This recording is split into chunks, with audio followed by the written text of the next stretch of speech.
সালাম welcome back to another video. তো আজকে কথা বলবো শাকিব খান এবং মেহেদী হাসান হৃদয়ের তাদের আপকামিং প্রজেক্ট নিয়ে।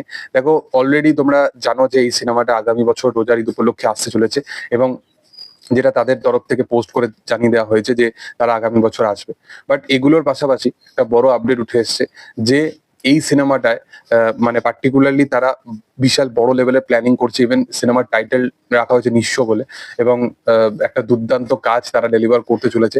এবং তাদের কাছে বরবাদ নামের সিনেমা এমন একটা লেভেলের বেঞ্চমার্ক সেট করে রেখেছে অলরেডি, যে আশা করব যে এইটা এমন একটা কাজ হোক ঈদের উপলক্ষে যেহেতু আসছে, সেহেতু অডিয়েন্সের এক্সপেকটেশন অবশ্যই অ্যাকশন ওরিয়েন্টেড সিনেমা হিসাবে থাকবে। তো সেইগুলো থাকুক, মানে সেগুলো নিজের জায়গায় থাকুক এবং মাসালা ওরিয়েন্টেড সিনেমায় মেহেদী হাসান বানাক, এটাও আমি চাই।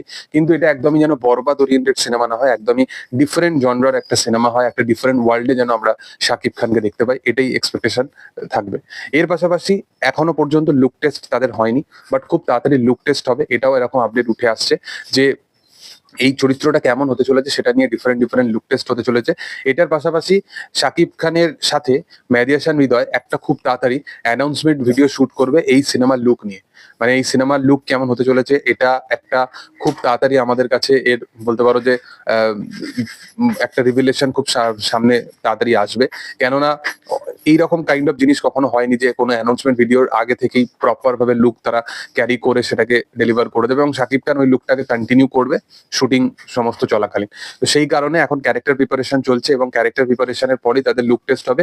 তারপরে কিন্তু তাদের একটা ভিডিও অ্যানাউন্সমেন্ট হতে চলেছে, ভিডিও অ্যানাউন্সমেন্ট শুট করার পর তারা একটা ভিডিও অ্যানাউন্সমেন্ট করতে চলেছে, তারপরে সিনেমার শুটিং শুরু হবে। তো মোটামুটি রিয়েল এনার্জি প্রোডাকশন জানে যে কিভাবে সিনেমাটাকে প্রমোট করতে হয়। এগুলোর পাশাপাশি তারা জানে যে সিনেমার জন্য একটা কমপ্লিট ভালো সিনেমা বানাতে যে খরচা সাপেক্ষ দরকার, সেইটাতে কোনো রকম তারা বাধা বিপত্তি আনতে দেয় না। তারা প্রপার ভাবে সিনেমাটাকে সিনেমার মতোই ট্রিটমেন্ট করে।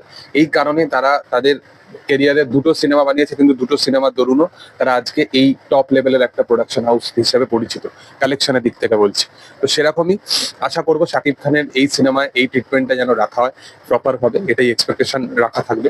এবং তোমাদের কি বক্তব্য অবশ্যই সেটা তোমরা কমেন্ট সেকশনে জানাতে পারো। তোমরা কতটা এক্সাইটেড আছো সেটা অবশ্যই জানাতে পারো। ভিডিও ভালো লাগলে অবশ্যই লাইক শেয়ার সাবস্ক্রাইব করে দিও এবং পাশে থাকা বেল আইকনটা অবশ্যই তোমরা প্রেস করে দিও। Thank you all, by.